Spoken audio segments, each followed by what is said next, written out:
Hey everybody, Movie Reviewer Next Door here, and I'm back with another review. And this time I saw Fury. It's a 2014 war film directed by David Ayer, and it stars Brad Pitt, Shia LaBeouf, Logan Lerman, Michael Pena, John Bernthal, um, Jason Isaacs, and Scott Eastwood. In the film, in the last months of World War II, as the Allies make their final push in the European theater, a battle-hardened U.S. Army sergeant named War Daddy commands a Sherman tank called Fury and its five-man crew on a deadly mission behind enemy lines. Outnumbered and outgunned, War Daddy and his men face overwhelming odds in their heroic attempts to strike at the heart of Nazi Germany. So, what did I think of Fury? Well, I was recommended this by a friend. I already had it on 4K because I got it cheap somewhere. And I liked it to an extent, but overall, I think it's a quite flawed war film. And don't get me wrong, I do like war films. There are war films that I do like, definitely. Enemy at the Gates is one of my favorites, at least. But I don't know, just some things about this didn't exactly work for me. I don't get to that, but it I can't fully recommend it.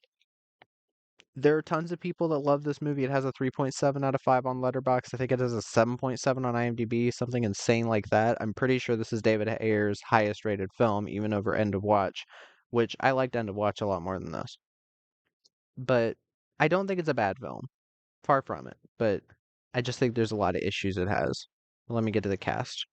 Brad Pitt plays Don War Daddy Collier. Uh, he does a good job. I think he plays definitely one of the only likable characters in this tank. Um, Even though most of his performance physically is he shoots a gun every so often and he pokes his head out of the tank and screams. But I guess that's what you get with a movie like this. Shia LaBeouf plays Boyd Bible Swan. He's the religious one. He's praying for soldiers who are dead. Um, he does a good job too, but his character doesn't really have a ton to do. He's kind of just there.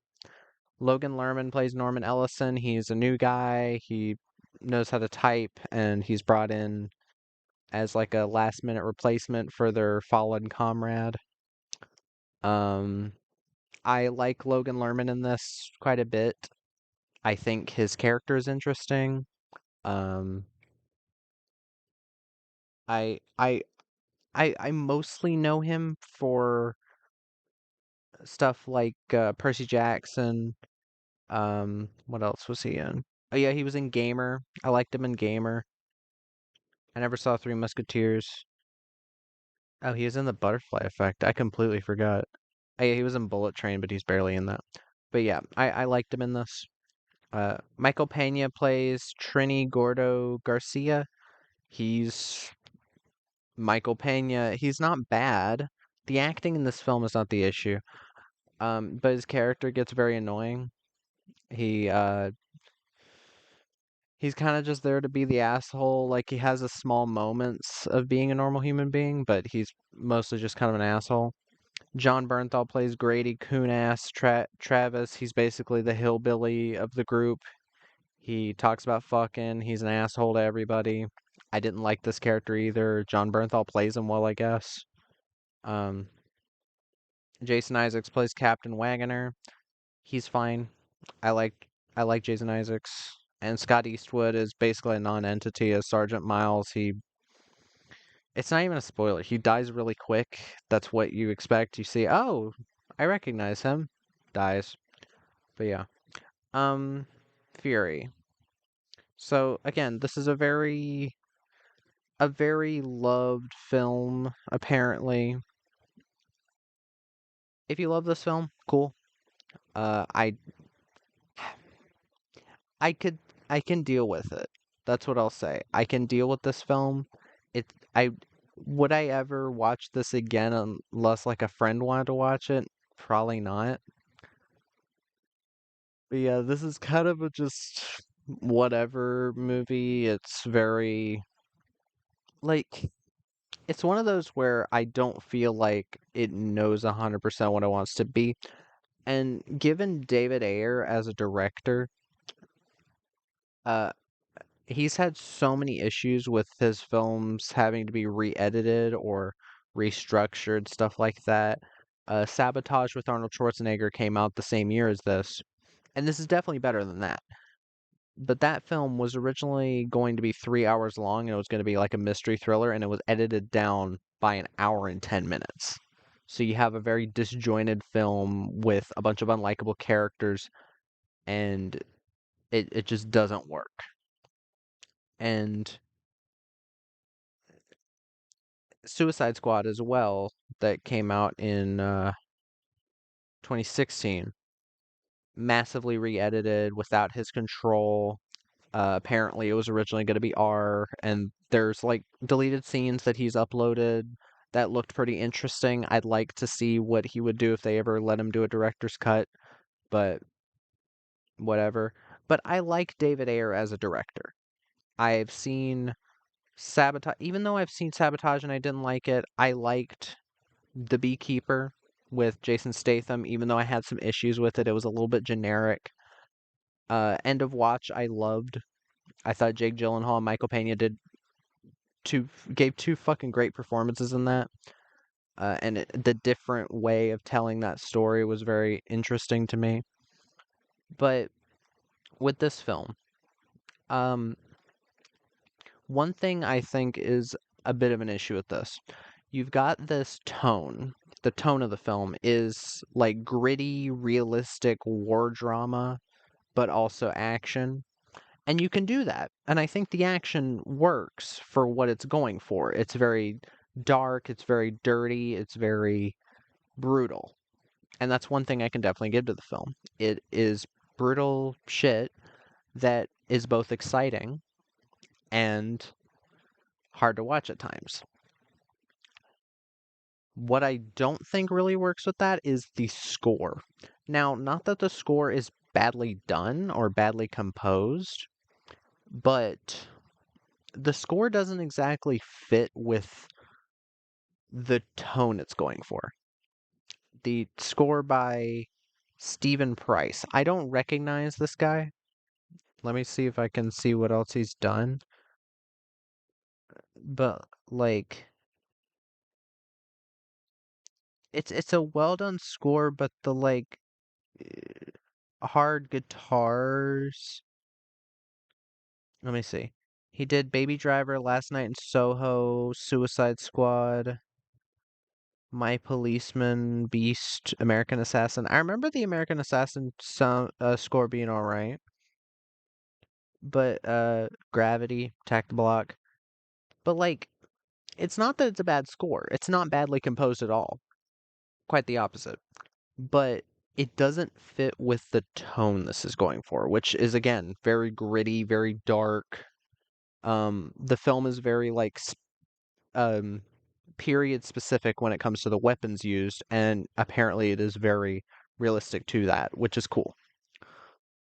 But this like jamming guitar shit that happens during certain battle scenes, the like super over the top epic music doesn't exactly fit, I don't think.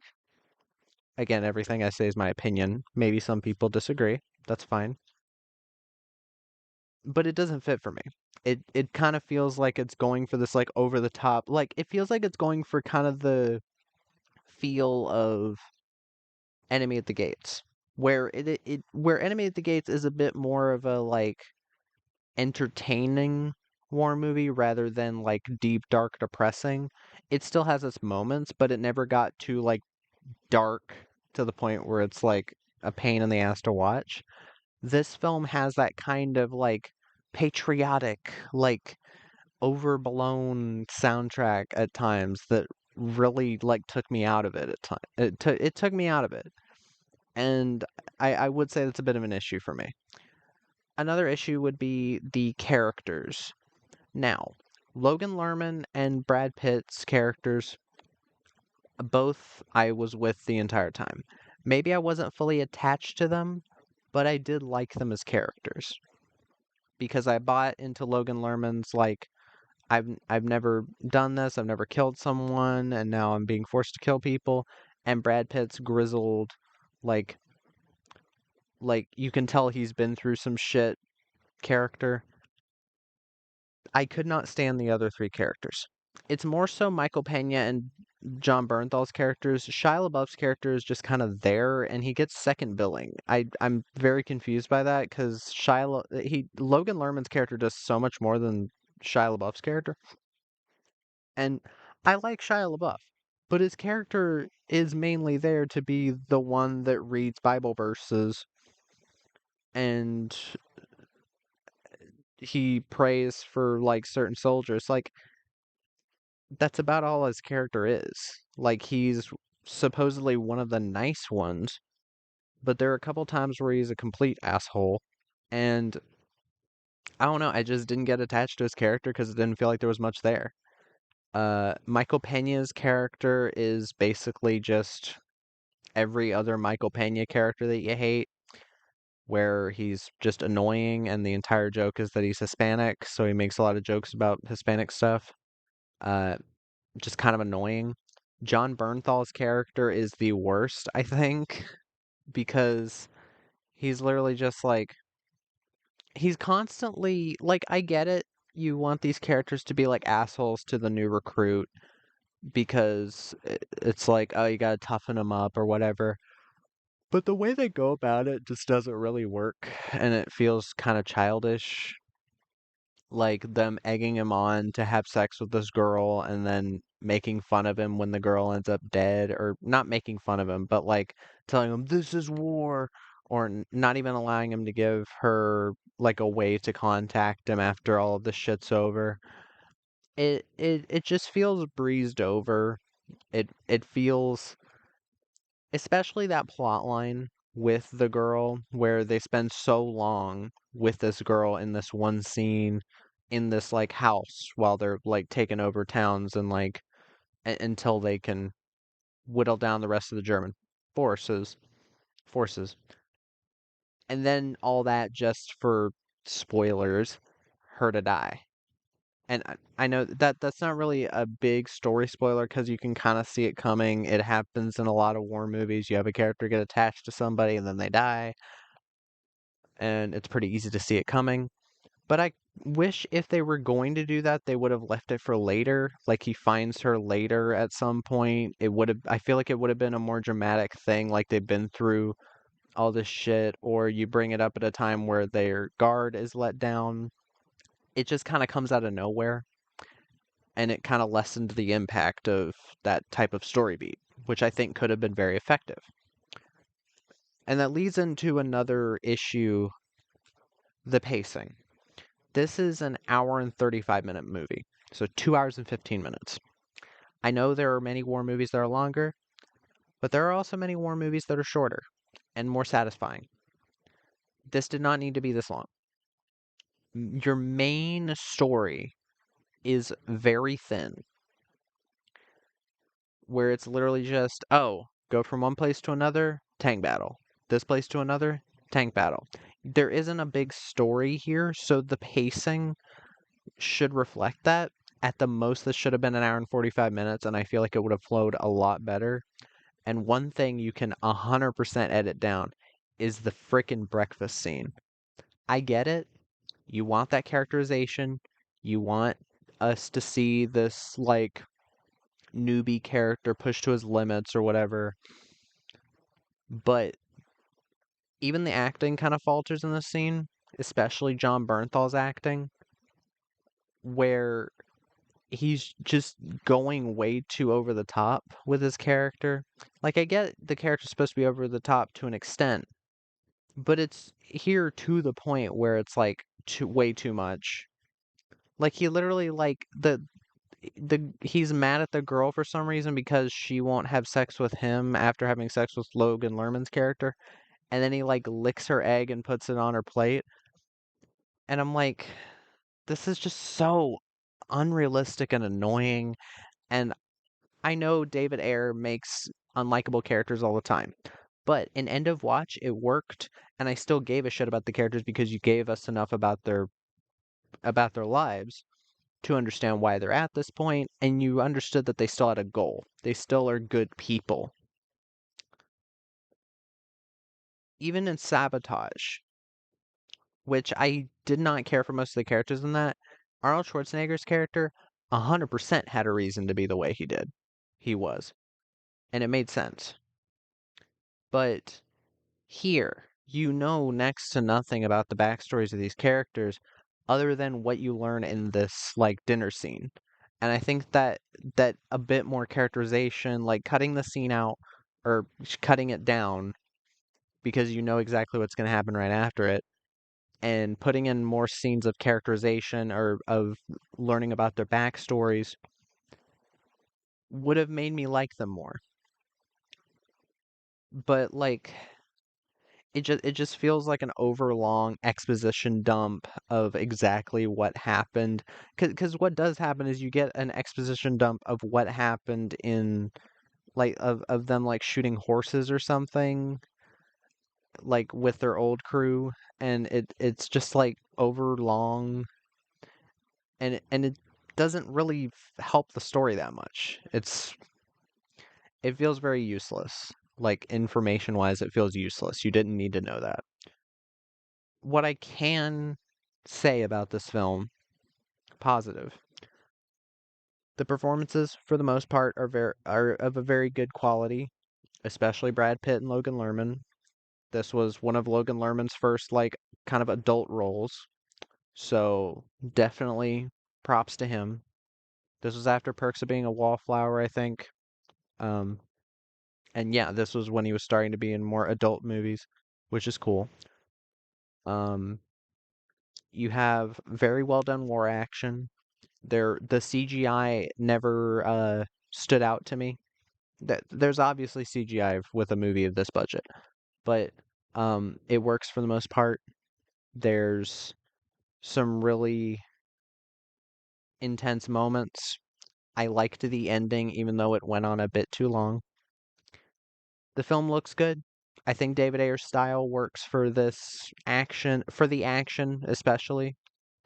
I even noticed a little bit of a thing he does. He likes to do like the GoPro on the side of like a gun or the top of a gun shot, and that happened in Sabotage and End of Watch. And it's happened in something he produced, I think, but I can't remember the name of it right now. Well, Beekeeper. It 100% happened in Beekeeper. But he does it in this one at the side of a tank. There's like a POV from the tank shot, and I was like, that's interesting. I liked that. But um the film looks good, of course. And while the pacing is a bit staggery in the middle, for sure, especially when they're in the town, I still enjoyed it. And overall, it's not a bad movie, for sure, but it is definitely one that's a bit slow paced at times and could have used some work story wise and character wise. But yeah, that was my review of Fury. If you let me know what your thoughts are in the comments down below. If you have any recommendations, put them down there as well. And movie reviewer next door.